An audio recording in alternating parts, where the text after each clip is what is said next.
ಅತ್ಯುದ್ರಿಕ್ತ ವಿದೋಷೋತ್ಸಕ ಮಹಾಜ್ಞಾನೈಕತಾನ ಪ್ರಭಾ ಸರ್ವ ಪ್ರಾಭವ ಶಕ್ತಿ ಭೋಗ ಬಲ ಸತ್ಸಾರಾಪ್ತ ದಿವ್ಯಾಕೃತಿ ಸೃಷ್ಟಿ ಸ್ಥಾನ ನಿರೋಧ ನಿತ್ಯ ನೇತೆ ಜ್ಞಾನ ಪ್ರಕಾಶಾವೃತಿ ಧ್ವಾಂತ ಮೋಕ್ಷ ವಿಮೋಕ್ಷದಂ ಹರಿಮಜಂ ನಿತ್ಯಂ ಸದೋಪಾಸ್ಮಹೇ.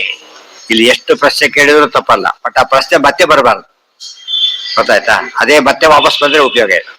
ಅದು ಪ್ರಶ್ನೆ ಕೇಳಿದಾಗ ಆಯ್ತಾ ಹೊರತು ಕನ್ವಿಕ್ಷನ್ ಆಗೋದಿಲ್ಲ.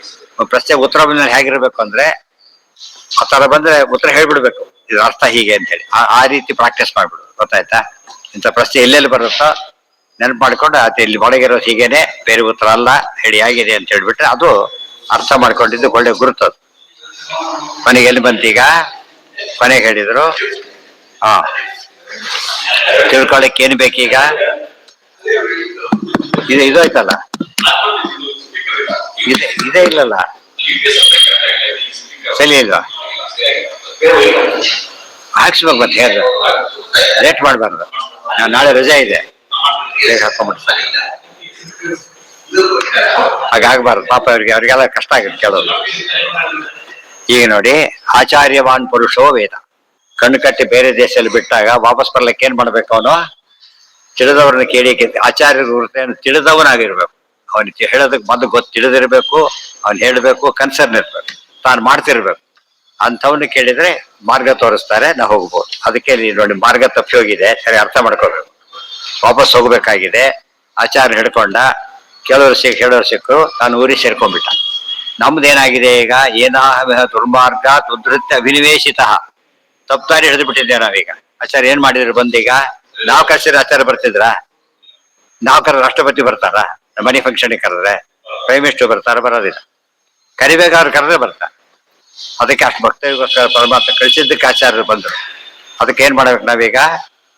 ಏನಾಹಮಿಹ ದುರ್ಮಾರ್ಗ ದುಧೃತ್ಯ ಅಭಿನಿವೇಶಿತ ಸಮ್ಯಕ್ ಶ್ರೀ ವೈಷ್ಣವೇ ಮಾರ್ಗೆ ಪೂರ್ಣ ಪ್ರಜ್ಞಂ ನಮಾಮಿ. ಇದು ಆಚಾರ್ಯರು ಆ ರೀತಿ ಬಂದಿರೋದ್ರಿಂದ ಅವ್ರ ಗೈಡೆನ್ಸ್ ತಗೋಬೇಕು. ಆಗ ನಮಗೆ ಆಚಾರ್ಯವಾನ್ ಅಂದ್ರೆ ಶ್ರೀಮದ್ ಆಚಾರ್ಯವಾನ್ ಅಂತಾನೆ ಅರ್ಥ ಆಗುತ್ತೆ. ಅಂತ ಗುರುಗಳು ಇದ್ದಾಗ ನಾವೊಂದು ಮಿಸ್ ಮಾಡ್ಕೊಳಕ್ ಹೋಗ್ಬಾರ್ದು. ಅದಕ್ಕಾಗಿ ಬಂದಿದ್ದ. ಎಷ್ಟೊತ್ತ ಕ್ಯಾಂಪ್ ಹಾಕ್ತಾರಲ್ಲ, ಈ ಕ್ಯಾಂಪ್ ಫ್ರೀಯಾಗಿ ಹಾಕ್ಬಿಟ್ಟಿರ್ತಾರೆ.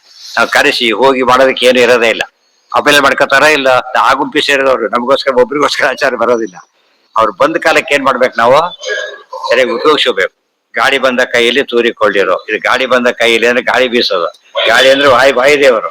ಅವ್ರು ಬಂದಾಗ ಉಪಯೋಗ ಮಾಡ್ಕೊಬೇಕು ಹೊರತು ನಮಗೋಸ್ಕರ ಅವ್ರು ಬರೋದಿಲ್ಲ. ಅವ್ರು ಬಂದಾಗ ಉಪಯೋಗ ಮಾಡ್ಕೊ. ನಾವು ನೀರು ಹಿಡ್ಕೋಬೇಕು ಗೊತ್ತು, ಕರೆಂಟ್ ಮಾಡೋಕ್ಕೂ ಗೊತ್ತು. ದೇವ್ರು ಬಂದ ಆಚಾರ್ಯ ಬಂದ ಮಾತ್ರ ಮಿಸ್ ಮಾಡ್ಕೊಂಡ್ಬಿಟ್ರೆ ತಪ್ಪಾಗಿ. ಮುಂದೆ ಇಷ್ಟೆಲ್ಲ ಇರ್ಬೇಕಾದ್ರೆ ಕೊನೆಯ ಘಟ್ಟ ಈಗ. ತಿಳ್ಕೊಂಡ್ರೆ ಏನಾಗುತ್ತೆ, ತಿಳ್ಕೊಂಡವ್ರು ಏನಾಗುತ್ತೆ ಅಂತ ಪ್ರಶ್ನೆ ಈಗ. ಇಷ್ಟೆಲ್ಲ ಅದ್ರಲ್ಲಿ ಹೇಳ್ತಾರೆ, ಪುರುಷಂ ಸೌಮ್ಯ ಭೂತ ಹಸ್ತಗೃಹೀತಂ ಮಾನಯಂತಿ ಅಪಹಾರ್ಷೀತ್ ಸ್ಥೇಯಮಕಾರ್ಷೀತ್.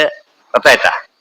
ಆಮೇಲೆ ಪರಶುಂ ಅಸ್ಮೈ ತಪತ ಇತಿ ಸ ಯದಿ ತಸ್ಯ ಕರ್ತ ಭವತಿ ತತ ಏವ ಅನ್ಯತಮಂ ಅನೃತಂ ಆತ್ಮಾನಂ ಕುರುತೆ ಸೋ ಅನೃತಾಭಿಸಂಧೋ ಅನೃತೇನ ಆತ್ಮಾನಂ ಅಂತರ್ಧಾಯ ಪರಶುಂ ತಪ್ತಂ ಪ್ರತಿಗೃಹಾತಿ ನ ಸಾ ದಹ್ಯತೆ ಅತ ಹನ್ಯತೆ. ಒಬ್ಬ ಕಳ್ಳ ಸಿಕ್ಕ, ಹಿಡ್ಕೊಂಡ್ಬಂದ್ರು. ಅವನನ್ನು ಹಿಡ್ಕೊಂಡ್ಬಂದು ನಿಲ್ಲಿಸಿದ್ರು. ಇವನು ಕಳ್ತನ ಮಾಡಿದ್ದಾನೆ ಅಂತ ಹೇಳಿದ್ರು. ಅವ್ನು ನಾನು ಮಾಡಿಲ್ಲ ಅಂತ ಹೇಳಿದ್ರು. ಅದಕ್ಕೆ ಅವ್ರು ಏನ್ ಮಾಡಿದ್ರು ಈಗ? ಇಲ್ಲ, ನೋಡೇ ಕರ್ಕೊಂಡ್ಬಂದಿದ್ದೆ ಅವ್ರನ್ನು. ಅವ್ ಏನ್ ಮಾಡಿದ್ರು? ಪರಶುಂ ಅಸ್ಮೈ ತಪತ, ಚೆನ್ನಾಗಿ ಕಾದಿರ್ತಕ್ಕಂಥ ಕೊಡ್ಲಿ ಅದಕ್ಕೆ ಮುಟ್ಟು ಸರಿ ಅಂತ ಕೇಳಿದ್ರು. ಹಿಂದೆಲ್ಲ ಇದು ಡಿವೈನ್ ಟೆಸ್ಟ್ ಅಂತ ಮಾಡ್ತಾ ಇದ್ರು. ನೀವು ಕಳ್ಳ ಹೋದಲ್ಲೋ ತಗೊಬಿಟ್ಟು ಹೇಳು ಅಂತ ಕೇಳಿದ್ರು. ಗೊತ್ತಾಯ್ತಾ? ಇಲ್ಲ, ತಪ್ಪಾಯ್ತು ಅಂತ ಹೇಳ್ಬಿಡ್ತಾರೆ. ಈಗ ಅವ್ರ ಟೆಸ್ಟ್ ಯಾರು ಒಪ್ಪೋದಿಲ್ಲ. ಈಗ ಅವ್ರ ಕಳ್ಳ ಅಡ್ಜಸ್ಟ್ ಆಗ್ಬಿಟ್ರಿ ಸರ್, ಅದಕ್ಕೆ ಅಂತ ಕಳ್ಳ ಇರುತ್ತೆ. ಹಿಂದೆ ಆಗಿರ್ತಿರ್ಲಿಲ್ಲ. ಇಲ್ಲ, ಮುಟ್ಟೋದಿಲ್ಲ ಅಂತ ಅಕಸ್ಮಾತ್ ಮುಟ್ಟಿದ್ರೆ ಸುಟ್ಟೋಗ್ಬಿಡೋದು. ಅದು ಡಿವೈನ್ ಟೆಸ್ಟ್. ಅದು ಹರಿದ್ರಲ್ಲ, ವೇದ ಪ್ರಮಾಣವಾಗಿದ್ರೆ ನಾನು ಏನೋ ಆಗ್ಬಾರ್ದು ಬಿದ್ರು. ಅವರು ಪ್ರಮಾಣ ಸಾಯ್ಲಿಲ್ಲ, ಪ್ರಮಾಣವಾಗಿ ಸಾಯ್ಲಿಲ್ಲ. ರೇಲ್ ಸೇರಿಸಿದ್ದಕ್ಕೆ ಏನಾಯ್ತು? ಕಂಡೋಯ್ತು. ನಮ್ಮ ಭಕ್ತಿ ವಿಶ್ವಾಸ ಹೇಗಿರುತ್ತೋ ಹಾಗೆ ಫಲ ಸಿಗುತ್ತೆ. ಆದ್ರಿಂದ ಅವ್ರ ವಿಶ್ವಾಸ ಇತ್ತು, ಪೂರ್ಣ ಇರಲಿಲ್ಲ. ಆದ್ರಿಂದ ಅವ್ರು ಸಾಯದೆ ಹೋದ್ರು ಕಣ್ಣು ಕಳ್ಕೊಂಡು ಕುಮಾರ್ಲಿ ಭಟ್ರ ಕತೆ ಹೇಳ್ತಾರೆ. ಗೊತ್ತಾಯ್ತಾ? ಅದಕ್ಕೆ ನಮಗೆ ದೇವರಿದ್ರೆ ನಮ್ಮನ್ನು ಕಾಪಾಡ್ಲಿ ಅಂತ ಹೇಳ್ಬಾರದು.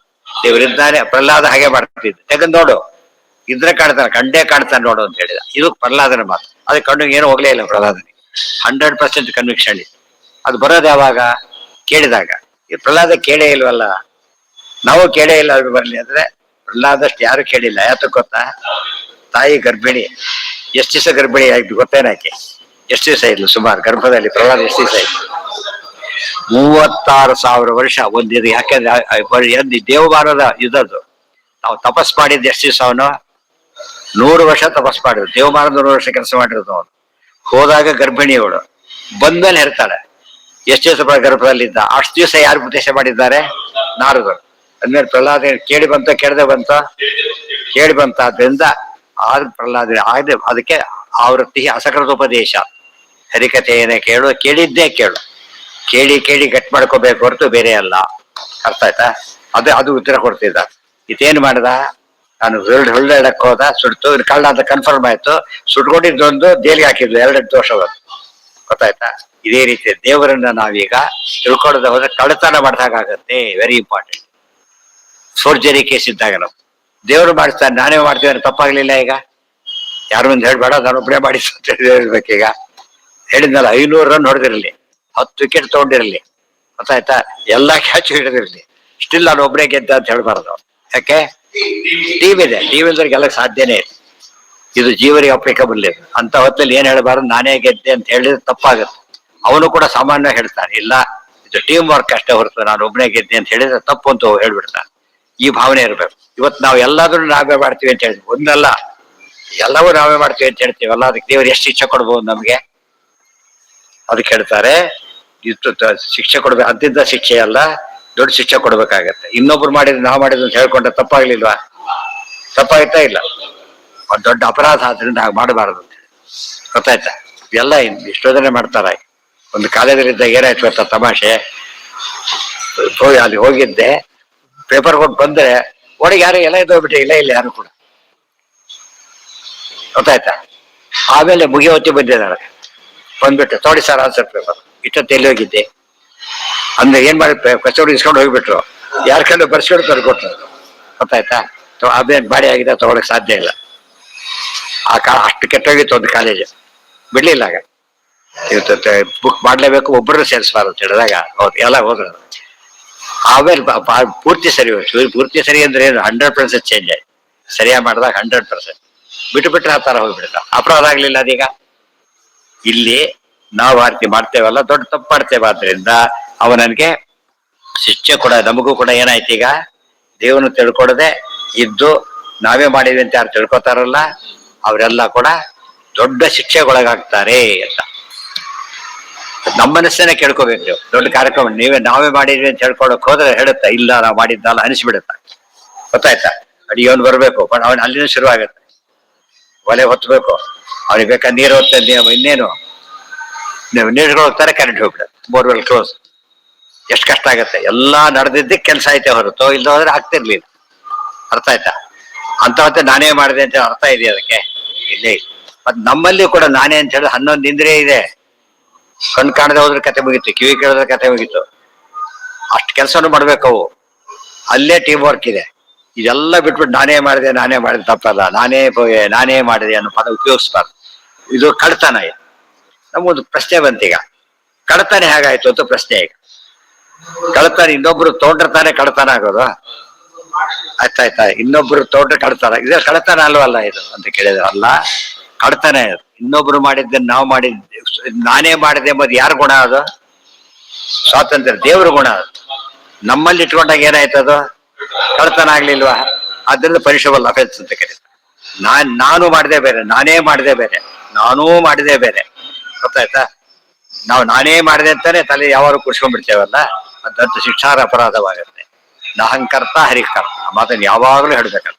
ದೊಡ್ಡವರು ಇವತ್ತು ಶಾಸ್ತ್ರ ಓದದೇ ಇದ್ರು ಕೂಡ ದೊಡ್ಡ ಅಚೀವ್ಮೆಂಟ್ ಮಾಡಿದ ಗೌರವಿಸ್ಬಿಟ್ಟು ಏನಂತಾರೆ ಗೊತ್ತಾ? ಅದು ಅವ್ರು ದೇವರಿಗವರು ಗೊತ್ತಿಲ್ಲದೆ ಹೋದ್ರು ಕೂಡ ನಮ್ಮ ತಂದೆ ಕೊಟ್ಟು, ತಾಯಿ ಕೊಟ್ಟು, ಎಲ್ಲ ಅನೇಕರ ಹೆಸರು ಹೇಳ್ತಾರ ಅವರು. ಪಾಪ ಇಷ್ಟಾರು ಸೌಜನ್ಯ ಇರ್ತಾರೆ. ಆಗ ಅವರು ಅಸ್ವತಂತ್ರರೇ. ಮುಖ್ಯ ದೇವರ ಹೆಸರು ಹೇಳ್ಬೇಕು. ಅದು ಹೇಳದೆ ಹೋದ್ರೆ ಅದು ಕಳ್ತನ ಅಂತ ಕರೀತಾರೆ. ಇನ್ನೊಬ್ಬರು ಗುಣ ನಮ್ಮಲ್ಲಿ ಸ್ವಾತಂತ್ರ್ಯ ಗುಣ ಇಲ್ವೇ ಇಲ್ಲ. ಅದು ದೊಡ್ಡದು ಕದೀತಾ ಇದ್ದೇವೆ ನಾವೀಗ, ಭಾರಿ ದೊಡ್ಡ ಗುಣ ಕದೀತಾ ಇದ್ದೇವೆ. ಆದ್ರಿಂದ ಕಳ್ತನ, ಅದು ಶಿಕ್ಷೆ ಆಗತ್ತೆ ಎಂದು ಆ ರೀತಿ ಅನ್ಕೊಳ್ಬಾರ್ದು ಅಂತ ಹೇಳ್ತಾರೆ. ಡೀಟೇಲ್ಸ್ ಎಲ್ಲ ನಾಳೆ.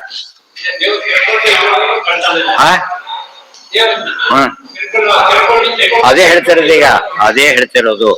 ನೀವು ದಾರಿಯಲ್ಲಿ ಹೋಗ್ತಾ ಇರ್ತೀರಿ, ಯಾಕೆ ಕ್ಲಾಸಿಗೆ ಬಂದಿರ ಅಂತ ಕೇಳೋದಿಲ್ಲ. ಗೊತ್ತಾಯ್ತಾ? ಅಡ್ಮಿಟ್ ಆಗಿದ್ದೀರಿ ಈಗ, ಯಾಕೆ ಕ್ಲಾಸಿಗೆ ಬರಲಿಲ್ಲ ಅಂತ ಅರ್ಥ ಆಯ್ತಾ ಈಗ ಅಡ್ಮಿಟ್ ಆದ್ಮೇಲೆ ನರಜನ್ಮ ಬಂದಾಗ ನಾಲಿಗೆ ಇರುವಾಗ ಕೃಷ್ಣ ಏನಬಾರದೆ ಅಡ್ಮಿಷನ್ ಸಿಕ್ಕಿದೆ ನಮಗೆ ಈಗಾಗ್ಲೇ ಓದ್ಬೇಕೀಗ ಓದ್ತಾ ಇಲ್ಲ ಅಪರಾಧ. ಪ್ರಾಣಿಗಳಿಗೆ ಕೆಡೋದಿಲ್ಲ, ಪ್ರಾಣಿಗಳಿಗೆ ಶಿಕ್ಷೆ ಇಲ್ಲ, ಯಾಕೆಂದ್ರೆ ಅವ್ರಿಗೆ ತಿಳುವಳಿಕೆನೆ ಕೊಟ್ಟಿಲ್ಲ.